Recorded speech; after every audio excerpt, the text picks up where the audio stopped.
ਕਿ ਫਿਰ ਗਰਮਾ ਗਰਮ ਪਕੌੜੀਆਂ ਅੱਜ ਹੀ ਚ ਸਭ ਗਰਮੀ ਦੇ ਮਾਹੌਲ ਗੰਡੇਰੀਆਂ ਨਾ ਤੇਰੀਆਂ ਨਾ ਮੇਰੀਆਂ ਅੱਜ ਮੈਨੂੰ ਤਾਂ ਇਹੀ ਲੱਗ ਰਿਹਾ ਵੈਸੇ ਇਹਦੇ ਚ ਤਾਂ ਹੁਣ ਨਾ ਹੀ ਹੈ ਤੇ ਤੁਸੀਂ ਚੇਰ ਸਾਹਿਬ ਵੈਸੇ ਦੱਸੋ ਨਾ ਜਿਹੜੇ ਬਿਆਨਾਤ ਨੇ ਇਹ ਉਹਨਾਂ ਨੁਰੀਨ ਨਿਆਜ਼ੀ ਜਿਹਨੇ ਉਹਨਾਂ ਨੇ ਬਿਆਨ ਦਿੱਤਾ ਮਾਰਕਾ ਹੱਕ ਦੇ ਵਾਲੇ ਨਾਲ ਫੌਜ ਪਾਕਿਸਤਾਨ ਦੇ ਵਾਲੇ ਨਾਲ ਤੇ ਇਹ ਕੀ ਹੈ? ਇਸ ਤੋਂ ਪਹਿਲੇ ਸਾਨੂੰ ਮੌਲਾਨਾ ਦਾ ਬਿਆਨ ਵੀ ਆਇਆ ਸੀ ਸ਼ੋਹਦਾ ਦੇ ਹਵਾਲੇ ਨਾਲ, ਮਹਿਮੂਦ ਅਚਕਜ਼ਈ ਸਾਹਿਬ ਨੇ ਵੀ, ਮਹਿਮੂਦ ਅਚਕਜ਼ਈ ਸਾਹਿਬ ਦਾ ਵੀ ਬਿਲਕੁਲ ਹੈ। ਤੇ ਅਗਰ ਆ ਗੁੰਝਲ ਖੋਲੋ। ਮੈਂ ਜਿਹੜਾ ਨਾ ਜੀ ਦੇਖੋ ਗੱਲ ਪਤਾ ਕੀ ਹੈ ਕਿ ਅਸੀਂ ਲੋਕ ਹੈਰਾਨ ਹੋ ਰਹੇ ਹੋਣਗੇ, ਕਈ ਲੋਕਾਂ ਨੂੰ ਇਹਦੇ ਤੇ ਸਾਰੇ ਲੋਕ ਹੈਰਾਨ ਨੇ, ਸੋਸ਼ਲ ਮੀਡੀਆ ਦੇ ਉੱਤੇ ਵੀ ਔਰ ਮੁxtਲਿਫ ਚੈਨਲਸ ਦੇ ਉੱਤੇ ਵੀ ਇੱਕ ਖਬਰ ਹੈ ਵੇ।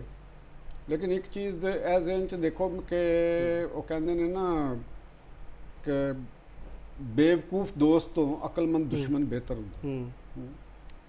ਤੇ ਇਹ ਜਿਹੜਾ ਇਹਨਾਂ ਦੀ ਮੁਹਤਰਮਾ ਨੁਰੀਨ ਨਿਆਜ਼ੀ ਸਾਹਿਬਾ ਦਾ ਜਦ ਬਿਆਨ ਹੈ, ਅਗਰ ਅਸੀਂ ਇਸ ਤਨਾਜ਼ਰ 'ਚ ਮੈਂ ਦੇਖਾਂ ਕਿ ਇੱਕ ਬੇਵਕੂਫ ਦੋਸਤ ਦੇ ਹਵਾਲੇ ਨਾਲ ਦੇਖੀਏ ਤੇ ਫਿਰ ਵੀ ਇਹ ਮਿਆਰ ਤੇ ਉਸ ਦੇ ਉੱਤੇ ਜ਼ਰਬੁਲ ਮਿਸਲ ਦੀ ਮਿਆਰ ਤੇ ਪੂਰਾ ਨਹੀਂ ਉਤਰਦਾ, ਕਿਉਂਕਿ ਮੈਂ ਇਹ ਨਹੀਂ ਕਹਿ ਸਕਦਾ ਕਿ ਉਹ ਬੇਵਕੂਫ ਨੇ। ਇਸ ਵਾਸਤੇ ਨਹੀਂ ਕਰ ਰਹੇ ਕਿ ਉਹ ਖਾਸੇ ਅਰਸੇ ਤੋਂ ਇੱਕ ਪੋਲੀਟੀਕਲ ਮੇਨ ਸਟ੍ਰੀਮ ਪਾਰਟੀ ਦੀ ਪੋਲਿਟਿਕਸ ਕਰ ਰਹੇ ਨੇ। ਇਮਰਾਨ ਖਾਨ ਦੀ ਸਿਸਟਰਸ ਜਿਹੜੀਆਂ ਨੇ ਉਹ ਬਕਾਇਦਾ ਪੋਲਿਟਿਕਸ ਦੇ ਵਿੱਚ ਹਿੱਸਾ ਦੇ ਰਹੀਆਂ ਨੇ ਔਰ ਉਹ ਤੁਹਾਡੇ ਸਾਹਮਣੇ ਹੀ ਹੈ ਕਿ ਉਹ ਹਰ ਮੰਗਲ ਨੂੰ ਵੀ ਜਾਂਦੀਆਂ ਸਨ ਔਰ ਉਹਨਾਂ ਨੇ, ਔਰ ਇਹ ਪਹਿਲੀ ਦਫਾ ਨਹੀਂ ਹੈਗਾ, ਉਹਨਾਂ ਨੇ ਫਸਟ ਟਾਈਮ ਨਹੀਂ ਇਹ ਕੰਮ ਹੋਇਆ। ਇਸੇ ਵਾਸਤੇ ਮੈਨੂੰ ਇਹਦੇ ਤੇ ਹੈਰਾਨੀ ਨਹੀਂ ਹੋਈ ਤੇ ਨਾ ਹੀ ਅਸੀਂ ਮੌਲਾਨਾ ਫਜ਼ਲੁਰ ਰਹਿਮਾਨ ਦੇ ਬਿਆਨਾਤ ਉੱਤੇ ਮੈਨੂੰ ਹੈਰਾਨੀ ਹੈ ਵੇ, ਨਾ ਹੀ ਮਹਿਮੂਦ ਅਚਕਜ਼ਈ ਦੇ ਬਿਆਨਾਤ ਉੱਤੇ ਹੈਰਾਨੀ।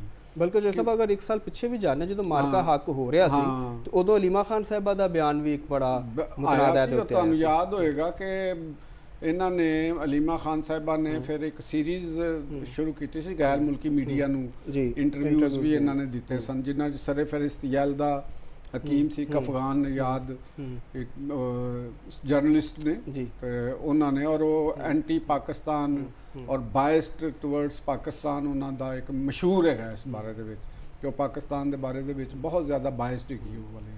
ਔਰ ਇਸੇ ਤਰ੍ਹਾਂ ਜਿਹੜਾ ਉਹਨਾਂ ਨੇ ਇੱਕ ਇੰਡੀਅਨ ਨੂੰ ਵੀ ਇੰਟਰਵਿਊ ਦਿੱਤਾ ਸੀ ਤੇ ਉਹ ਵੀ ਪਾਕਿਸਤਾਨ ਦੇ ਬਾਰੇ 'ਚ ਉਹ ਤੇ ਦੱਸਣ ਦੀ ਜ਼ਰੂਰਤ ਨਹੀਂ, ਔਰ ਜਿਹੜੇ ਜਿੰਨੀਆਂ ਸ਼ਖਸੀਅਤ ਚੁਣੀਆਂ ਗਈਆਂ ਸਨ ਉਹਨਾਂ ਨੂੰ ਉਹ ਸਾਰੀਆਂ ਪਾਕਿਸਤਾਨ ਦੇ ਅਗੇਂਸਟ। ਦੇਖੋ ਕਿਸੇ ਪਾਕਿਸਤਾਨ ਦੀ ਕਿਸੇ ਪਾਰਟੀ ਦੇ ਖਿਲਾਫ ਗੱਲ ਕਰ ਦੇਣਾ, ਕਿਸੇ ਪਾਰਟੀ ਦੇ ਲੀਡਰ ਦੇ ਹਵਾਲੇ ਨਾਲ ਕੋਈ ਰਾਏ ਦੇਣਾ, ਇਹਦੇ 'ਚ ਕੋਈ ਐਸੀ ਗੱਲ ਨਹੀਂ। ਕੋਈ ਅਗਰ ਜਿਸ ਤਰ੍ਹਾਂ ਬਿਲਾਵਲ ਭੁੱਟੋ ਸਾਹਿਬ ਜਿਹੜੇ ਨੇ ਉਹਨਾਂ ਨੇ ਵੀ ਅੱਜ ਕਿਹਾ ਕਿ ਸ਼ੇਰ ਕੇ ਮੂੰਹ ਸੇ ਆਪਣੀ ਜੀਤ ਛੀਨੇਂਗੇ ਤੇ ਉਹ ਗੱਲ ਹੁੰਦੀ ਰਹਿੰਦੀ ਹੈ ਕਰ ਲੈਣਾ, ਠੀਕ ਹੈ, ਉਹ ਸਿਆਸੀ ਤਨਕੀਦ ਹੈ। ਲੇਕਿਨ ਜਿਸ ਵੇਲੇ ਅਸੀਂ ਇਹੋ ਜੀ ਗੱਲ ਕਰ ਰਹੇ ਹਾਂ ਕਿ ਜਿਹੜੀ ਪਾਕਿਸਤਾਨ ਦਾ ਜਿਹੜਾ ਇੰਟਰਨੈਸ਼ਨਲ ਨੈਰੇਟਿਵ ਹੋਵੇ, ਪਾਕਿਸਤਾਨ ਦੀ ਪਾਲਿਸੀ ਹੋਵੇ ਸਟੇਟ ਦੀ, ਔਰ ਉਹਨੂੰ ਸਾਰੇ ਫਰੀਕ ਜਿਹੜੇ ਸਟੇਕ ਹੋਲਡਰਸ ਨੇ ਉਹ ਲੈ ਕੇ ਚੱਲ ਰਹੇ ਹੋਣ ਉਸ ਪਾਲਿਸੀ ਨੂੰ, ਤੇ ਐਨਜੀ ਟੂਵਰਡਸ ਇੰਡੀਆ ਜਿਹੜੀ ਸਾਡੀ ਇੱਕ ਪਾਲਿਸੀ ਹੈ, ਸਟੇਟ ਪਾਲਿਸੀ ਹੈ, ਉਹ ਚਾਹੇ ਕੋਈ ਵੀ ਗਵਰਨਮੈਂਟ ਹੋਵੇ ਸਾਡੀ ਉਹ ਸਟੇਟ ਪਾਲਿਸੀ ਕਾਂਸਟੈਂਟ ਹੈਗੀ ਹੈ, ਉਹ ਤਬਦੀਲ ਨਹੀਂ ਹੁੰਦੀ, ਤਕਰੀਬਨ ਉਸੇ ਤਰ੍ਹਾਂ ਹੀ ਚੱਲਦੀ, ਚਾਹੇ ਪੀਪਲਸ ਪਾਰਟੀ ਦੀ ਗਵਰਨਮੈਂਟ ਸੀ, ਚਾਹੇ ਮੁਸਲਿਮ ਲੀਗ ਦੀ ਅੱਜ ਦੀ ਗਵਰਨਮੈਂਟ ਹੈ, ਚਾਹੇ ਇਸ ਤੋਂ ਪਹਿਲੇ PTI ਦੀ ਗਵਰਨਮੈਂਟ ਸੀ, ਉੱਥੇ ਸਾਡੀ ਇੱਕ ਪਾਲਿਸੀ ਉਹ ਚੱਲ ਰਹੀ ਸੀ। ਲੇਕਿਨ ਇਹਨਾਂ ਨੇ ਜੋ ਆਪਣੇ ਇੰਟਰਵਿਊਜ਼ ਦੇ ਅੰਦਰ ਜਿਸ ਕਿਸਮ ਦੀ ਗੁਫ਼ਤਗੂ ਕੀਤੀ ਔਰ ਜਿਨ ਅਮੂਰ ਤੇ ਗੁਫ਼ਤਗੂ ਕੀਤੀ, ਬਿਲਕੁਲ ਠੀਕ, ਉਹ ਔਰ ਉਹਨਾਂ ਦਾ ਜਿਹੜਾ ਸਾਡੇ ਸਾਹਮਣੇ ਜਿਹੜੀਆਂ ਗੱਲਾਂ ਆਈਆਂ ਉਹ ਉਹਨਾਂ ਤੋਂ ਇੱਕ ਵਾਜ਼ੇ ਸਮੈਲ ਹੁੰਦੀ ਸੀ, ਐਂਟੀ ਪਾਕਿਸਤਾਨ ਹੋਣਾ, ਠੀਕ ਹੈ, ਐਂਟੀ ਆਰਮੀ ਹੋਣਾ, ਠੀਕ ਹੈ। ਦੇਖੋ ਕਿਸੇ ਵੀ ਦੇਖੋ ਨਾ ਇਹਦੇ 'ਚ ਉਹਨਾਂ ਨੇ ਲਫ਼ਜ਼ ਇਸਤੇਮਾਲ ਕੀਤਾ ਪਾਕ ਫੌਜ ਔਰ ਨਰਿੰਦਰ ਮੋਦੀ। ਇਹ ਮੈਂ ਤੁਹਾਨੂੰ ਮਾਜ਼ੀ ਦੀ ਗੱਲ ਕਰ ਰਿਹਾ, ਇਹ ਹੁਣ ਤੁਸੀਂ ਨੁਰੀਨ ਨਿਆਜ਼ੀ ਦੀ ਜਿਹੜੀ ਗੱਲ ਕੀਤੀ, ਹੁਣ ਨੁਰੀਨ ਨਿਆਜ਼ੀ ਸਾਹਿਬਾ ਜਿਹੜੀਆਂ ਨੇ ਉਹਨਾਂ ਦਾ ਸਾਹਿਬਜ਼ਾਦਾ ਜੇਲ੍ਹ ਦੇ ਵਿੱਚ ਕੈਦ ਕੱਟ ਰਿਹਾ। ਤੁਹਾਨੂੰ ਯਾਦ ਹੋਏਗਾ ਕਿ ਇੱਥੇ ਜਿਨਾਹ ਹਾਊਸ ਦੇ ਜਿਹੜਾ 9 ਮਈ ਨੂੰ ਹਮਲਾ ਹੋਇਆ ਸੀ ਉਹਦੇ ਵਿੱਚ ਉਹ ਗ੍ਰਿਫਤਾਰ ਹੋਇਆ ਸੀ, ਮੁਲਜ਼ਮ ਸੀ, ਉਹਨਾਂ ਨੂੰ ਸਜ਼ਾ ਹੋ ਗਈ। ਤੇ ਠੀਕ ਹੈ, ਤੁਹਾਨੂੰ ਦੁੱਖ ਹੋਏਗਾ, ਬਹੁਤ ਸਾਰੇ ਮਸਾਇਲ ਹੋਣਗੇ, ਹਰ ਚੀਜ਼ ਹੁੰਦੀ। ਮੇਰਾ ਖਿਆਲ ਹੈ ਭੁੱਟੋ ਫੈਮਿਲੀ ਤੋਂ ਜ਼ਿਆਦਾ ਤੁਹਾਨੂੰ ਦੁੱਖ ਦਾ ਸਾਹਮਣਾ ਨਹੀਂ ਕਰਨਾ ਪਿਆ, ਜਿਨ੍ਹਾਂ ਦੇ ਬੰਦੇ ਜਿਹੜੇ ਨੇ ਉਹ ਮਾਰੇ ਗਏ ਨੇ, ਫਾਂਸੀ ਹੋ ਗਏ। ਮੀਆਂ ਨਵਾਜ਼ ਸ਼ਰੀਫ ਸਾਹਿਬ ਜਨਰਲ ਪਰਵੇਜ਼ ਮੁਸ਼ਰਫ ਦੇ ਦੌਰ 'ਚ ਕੈਦ ਰਹੇ, ਜਲਾਵਤਨ ਹੋਏ ਸਭ ਜਗ੍ਹਾ ਤੇ। ਦੇਖੋ ਇਵਨ PTI ਦੇ ਦੌਰ 'ਚ ਵੀ ਕੈਦ ਰਹੇ, PTI ਦੇ ਦੌਰ 'ਚ ਵੀ ਉਹ ਕੈਦ ਰਹੇ। ਤੁਸੀਂ ਕਿਸੇ ਇੱਕ ਪਾਰਟਿਕੂਲਰਲੀ ਕਿਸੇ ਬੰਦੇ ਦੇ ਉੱਤੇ ਤਨਕੀਦ ਕਰ ਲਓ, ਉਹਦੀ ਕਿਸੇ ਪਾਲਿਸੀ ਦੇ ਉੱਤੇ ਤਨਕੀਦ ਕਰ ਲਓ, ਕਿਸੇ ਸਿਆਸੀ ਜਮਾਤ ਦੀ ਪਾਲਿਸੀ। ਲੇਕਿਨ ਅਗਰ ਤੁਸੀਂ ਇਹ ਕਹੋ ਕਿ ਸਾਡੇ ਪਾਕਿਸਤਾਨ ਦੀ ਜਿਹੜੀ ਇੰਡੀਆ ਨੇ ਜੰਗ ਅੱਗੇ ਨਹੀਂ ਵਧਿਆ, ਤੁਸੀਂ ਕਹੋ ਕਿ ਮੋਦੀ ਜਿਹੜਾ ਉਹ ਪਾਕਿਸਤਾਨ ਨੂੰ ਤੇ ਫਿਕਸ ਕਰ ਦੇਗਾ, ਮਤਲਬ ਦੇਖੋ ਨਾ ਇਹ ਕਿੰਨੀ ਇਹ ਕੋਈ ਇੰਡੀਅਨ ਤੇ ਕਹਿ ਸਕਦਾ। ਹਾਂਜੀ, ਅਗਰ ਜਿੰਨਾ ਮਰਜ਼ੀ ਗਵਰਨਮੈਂਟ ਦਾ ਮੁਖਾਲਫ ਕੋਈ ਪਾਕਿਸਤਾਨੀ ਹੋਵੇ, ਤੁਸੀਂ ਹਕੂਮਤ ਦੇ ਮੁਖਾਲਫ ਹੋਣਾ ਇੱਕ ਅਲੱਗ ਚੀਜ਼ ਹੈ। ਤੁਸੀਂ ਗਵਰਨਮੈਂਟ ਦੇ ਮੁਖਾਲਫ ਹੋ, ਮੈਂ ਗਵਰਨਮੈਂਟ ਦਾ ਮੁਖਾਲਫ ਹਾਂ ਜਾਂ ਮੈਂ ਕਿਸੇ ਹੋਰ ਪਾਰਟੀ ਦਾ ਮੁਖਾਲਫ ਹਾਂ, ਅਗਰ ਤੁਸੀਂ ਇਹ ਕਹਿੰਦੇ ਹੋ ਕਿ ਅਸੀਂ ਉਹ ਮੋਦੀ ਪਾਕਿਸਤਾਨ ਨੂੰ ਫਿਕਸ ਕਰ ਦੇਗਾ, ਤੇ ਇਹ ਤਾਂ ਨਾਕਾਬਲੇ ਕਬੂਲ ਜੀ ਗੱਲ ਨਹੀਂ ਹੋਏਗੀ। ਬਿਲਕੁਲ ਇਹਨੂੰ ਕਿਸੇ ਤਰੀਕੇ ਨਾਲ ਕਬੂਲ ਕੀਤਾ ਜਾ ਸਕਦਾ। ਔਰ ਬੈਨੇ ਹੀ ਤੁਸੀਂ ਇਹ ਸੀਰੀਜ਼ ਦੇਖੋ ਕਿ ਮੌਲਾਨਾ ਫਜ਼ਲੁਰ ਰਹਿਮਾਨ ਸਾਹਿਬ ਆਏ, ਉਹਨਾਂ ਨੇ ਕਾਬਲੇ ਇਤਰਾਜ਼ ਗੱਲ ਕੀਤੀ ਪੰਜਾਬ ਚ ਆ ਕੇ ਕਸੂਰ ਵਿੱਚ, ਉੱਥੇ ਮਰੀਮ ਨੌਰੀਨ ਨਿਆਜ਼ੀ ਨੇ ਤੇ ਹੱਦ ਹੀ ਪਾਰ ਕਰ ਦਿੱਤੀ। ਠੀਕ ਹੋ ਗਿਆ ਜੀ।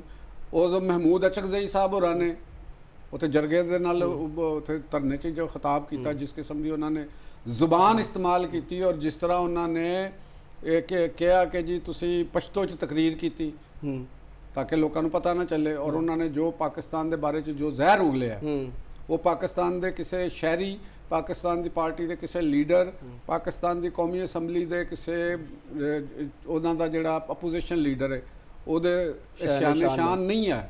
ਬਲਕਿ ਮੈਂ ਤੇ ਇਸ ਗੱਲ ਦੇ ਉੱਤੇ ਕਹਿ ਰਿਹਾ, ਔਰ ਖਾਸ ਤੌਰ ਦੇ ਉੱਤੇ ਫਿਰ ਇਹ ਲੋਕ ਡਟਾਈ ਦੇ ਨਾਲ ਉਹਦੇ ਤੇ ਕਾਇਮ ਨੇ, ਆਪਣੇ ਮੌਕਫ ਨੂੰ ਫਿਰ ਕਹਿੰਦੇ ਨੇ ਜੀ ਅਸੀਂ ਕੀ ਕੀਤਾ ਹੈ। ਅਗਰ ਦੇਖੋ, ਅਗਰ state of Pakistan, government of Pakistan, ਅਗਰ ਤੁਸੀਂ ਇਹਨਾਂ ਨੂੰ ਕੁਛ ਨਹੀਂ ਕਹਿੰਦੇ ਤੇ ਫਿਰ ਮੈਨੂੰ ਜਾਂ ਕਿ ਤੁਹਾਨੂੰ ਜਾਂ ਕਿਸੇ ਹੋਰ ਨੂੰ ਫਿਰ ਕਿਉਂ ਕਹਿੰਦੇ ਹੋ ਤੁਸੀਂ? ਫਿਰ ਉਹਨਾਂ ਨੂੰ ਵੀ ਇਜਾਜ਼ਤ ਦੇ ਦਿਓ। ਠੀਕ ਹੈ ਸਾਹਿਬ, ਇਹਦੇ ਚ ਇੱਕ ਚੀਜ਼ ਉਹਨਾਂ ਨੇ ਕਹੀ ਹੈ, ਉਹ ਵੀ ਬੋਲਦੇ ਰਹਿਣ ਜਿਸ ਤਰ੍ਹਾਂ ਮਰਜ਼ੀ ਗੱਲ ਕਰਦੇ ਰਹਿਣ। ਹਾਂ ਤੁਸੀਂ ਦੱਸੋ ਕੀ ਪੁੱਛਣਾ? ਉਹਦੇ ਚ ਇੱਕ ਚੀਜ਼ ਉਹਨਾਂ ਨੇ ਕਹੀ ਹੈ, ਉਹਨਾਂ ਨੇ ਕਿਹਾ ਕਿ ਪਾਕਿਸਤਾਨ ਨੇ ਚੁੱਕੇ ਇਸਰਾਈਲ ਨੂੰ ਤਸਲੀਮ ਕਰਨਾ ਸੀ, ਇਸ ਲਈ ਕੀਤਾ ਗਿਆ ਔਰ ਮੈਨੂੰ ਕਿਸੇ ਨੇ ਦੱਸਿਆ ਨਹੀਂ ਹੈ। ਠੀਕ ਹੈ, ਇਹ ਮੇਰੇ ਜ਼ਿਹਨ ਦੀ ਗੱਲ ਹੈ, ਮੇਰਾ ਤਜ਼ੀਆ ਹੈ। ਹਾਂ, ਮੇਰਾ ਤਜ਼ੀਆ ਤੇ ਬੜਾ ਹੀ ਭੋਂਡਾ ਕਿਸਮ ਦਾ ਤਜ਼ੀਆ ਹੈ। ਤੇ ਦੂਜੀ ਤਰਫ ਯਾਨੀ ਇੱਕ ਇਹਨਾਂ ਦਾ ਜ਼ਿਹਨ, ਦੂਸਰੀ ਤਰਫ ਯਾਨੀ ਨਰਿੰਦਰ ਮੋਦੀ ਜਿਹੜਾ ਉਹਨੇ ਆਪਣੇ 7 ਰਾਫੇਲ ਤਿਆਰੇ ਵੀ ਗਿਰਾ ਲਏ, ਦੁਨੀਆ 'ਚ ਥੂ ਵੀ ਹੋ ਗਈ। ਤੇ ਕਿਆ ਦੋਵੇਂ ਜਿਹੜੇ ਨੇ ਐਡੇ ਬੇਵਕੂਫ ਨੇ ਜਾਂ ਕੌਣ? ਮੈਂ ਤਾਂ ਤੁਹਾਨੂੰ ਇਹ ਗੱਲ ਕਿਹਾ ਕਿ ਬੇਵਕੂਫ ਤੇ ਨਹੀਂ, ਇਹਨੂੰ ਤੁਸੀਂ ਬੇਵਕੂਫੀ ਨਹੀਂ ਕਹਿ ਸਕਦੇ। ਇੱਕ ਦਫਾ ਬੇਵਕੂਫੀ ਹੋ ਜਾਏ, 2 ਦਫਾ ਹੋ ਜਾਏ, ਤੁਹਾਨੂੰ ਦੱਸਿਆ ਤੇ ਹੈਗਾ ਕਿ ਤੁਸੀਂ ਇੰਟਰਵਿਊ ਕਰ ਲਏ, ਤੁਸੀਂ ਕਈ ਦਫਾ ਤੁਸੀਂ ਇਹ ਗੱਲਾਂ ਕੀਤੀਆਂ, ਅਡਿਆਲਾ ਦੇ ਬਾਹਰ ਬੈਠ ਕੇ ਕਈ ਦਫਾ ਤੁਸੀਂ ਇਹ ਗੱਲਾਂ ਕੀਤੀਆਂ, ਤੇ ਉਸ ਦੇ ਬਾਵਜੂਦ ਔਰ ਇਮਰਾਨ ਖਾਨ ਖੁਦ ਪਹਿਲੇ ਕਿ ਚਲੋ ਉਹ ਜੋਸ਼ ਜਜ਼ਬਾਤ ਅਸੀਂ ਸਮਝਦੇ ਰਹੇ ਕਿ ਯਾਰ ਇਸ ਤਰ੍ਹਾਂ ਨਹੀਂ ਗੱਲ ਹੈਗੀ, ਇਖਤਲਾਫਾਤ ਹੋਣਾ, ਔਰ ਮੌਲਾਨਾ ਫਜ਼ਲੁਰ ਰਹਿਮਾਨ ਦੇ ਬਾਰੇ ਦੇ ਵਿੱਚ ਔਰ ਉਹਨਾਂ ਦਾ ਭਰਾ ਮੌਲਾਨਾ ਅਤਾਉਰ ਰਹਿਮਾਨ, ਉਹਨਾਂ ਨੇ ਵੀ ਉਹੀ ਗੱਲ ਸ਼ੁਰੂ ਕਰ ਦਿੱਤੀ ਔਰ ਪੂਰੀ ਜਮਾਤ ਲੱਗੀ ਹੈ ਉਹਨੂੰ ਡਿਫੈਂਡ ਕਰਨ ਵਾਸਤੇ ਔਰ ਇਹ ਚੀਜ਼ਾਂ ਕਰਨ ਵਾਸਤੇ। ਔਰ ਦੇਖੋ ਗੱਲ ਤੇ ਇਹ ਨਹੀਂ ਕਰਨ ਵਾਲੀ ਕਿਸੇ ਵੀ ਤਰੀਕੇ ਦੇ ਨਾਲ, ਇਹਨੂੰ ਕਮ ਅਜ਼ ਕਮ ਕੋਈ ਵੀ ਪਾਕਿਸਤਾਨੀ ਜਿਹੜਾ ਹੈ ਨਾ ਉਹ ਤਾਂ ਨਹੀਂ ਜਸਟੀਫਾਈ ਕਰ ਸਕੇਗਾ ਔਰ ਨਾ ਕੋਈ ਕਰ ਰਿਹਾ। ਦੇਖੋ ਸਵਾਏ JUI ਦੇ ਜਿਹੜੇ ਲੀਡਰ ਨੇ ਉਹਨਾਂ ਤੋਂ ਇਲਾਵਾ ਕੋਈ ਬੰਦਾ ਡਿਫੈਂਡ ਨਹੀਂ ਕਰ ਰਿਹਾ, ਉਹਨਾਂ ਨੂੰ ਕਿਸੇ ਕਿਸਮ ਦੀ ਡਿਫੈਂਸ ਨਹੀਂ ਕਰ ਰਿਹਾ। ਤੇ ਮੌਲਾਨਾ ਸਾਹਿਬ ਨੂੰ ਚਾਹੀਦਾ ਹੈ ਕਿ ਹੁਣ ਤੇ ਉਹਨਾਂ ਨੇ ਇੱਥੋਂ ਤੱਕ ਕਿਹਾ ਕਿ ਜੀ ਅਸੀਂ ਆਵਾਂਗੇ, ਅਸੀਂ ਹੋ ਸਕਦਾ ਮੌਲਾਨਾ ਗਫੂਰ ਹੈਦਰੀ ਨੇ ਕਿ ਅਸੀਂ GHQ ਦੇ ਪਾਰ ਧਰਨਾ ਦਈਏ, ਤੇ ਇਹਨਾਂ ਨੂੰ ਬੰਦਾ ਪੁੱਛੇ ਕਿ ਜੇ ਸਾਡੇ ਇੱਥੋਂ ਸ਼ੁਹਦਾ ਦੇ ਲਵਾਹਿਕੀਨ ਨੇ ਜਾ ਕੇ ਤੁਹਾਡੇ ਘਰਾਂ ਦੇ ਬਾਹਰ ਧਰਨੇ ਦੇ ਦਿੱਤੇ ਤੇ ਫਿਰ ਤੁਸੀਂ ਕੀ ਕਰੋਗੇ? ਤੁਹਾਡੇ ਇਸ ਕਿਸਮ ਦੇ ਰੋਲ ਦੇ ਖਿਲਾਫ ਅਗਰ ਪਾਕਿਸਤਾਨ ਦੇ ਜਿਹੜੇ ਬੰਬ ਧਮਾਕਿਆਂ ਦੇ ਵਿੱਚ ਸ਼ਹੀਦ ਹੋਏ, ਖੁਦਕੁਸ਼ ਹਮਲਿਆਂ ਦੇ ਵਿੱਚ ਜਿਹੜੇ ਲੋਕ ਸ਼ਹੀਦ ਹੋਏ, ਤੁਸੀਂ ਉਸ ਨੈਰੇਟਿਵ ਦੀ ਹਮਾਇਤ ਕਰ ਰਹੇ ਹੋ ਸ਼ਹੀਦ ਕਰਨ ਵਾਲਿਆਂ ਦੀ, ਤੇ ਤੁਹਾਡੇ ਘਰਾਂ ਦੇ ਬਾਹਰ ਅਗਰ ਉਹ ਬੈਠ ਗਏ ਆ ਕੇ ਤੇ ਫਿਰ ਤੁਸੀਂ ਉਹਨਾਂ ਨੂੰ ਕਿਸ ਤਰ੍ਹਾਂ ਉਠਾਓਗੇ? ਠੀਕ, ਇਸ ਗੱਲ ਨੂੰ ਸੋਚੋ ਜ਼ਰਾ।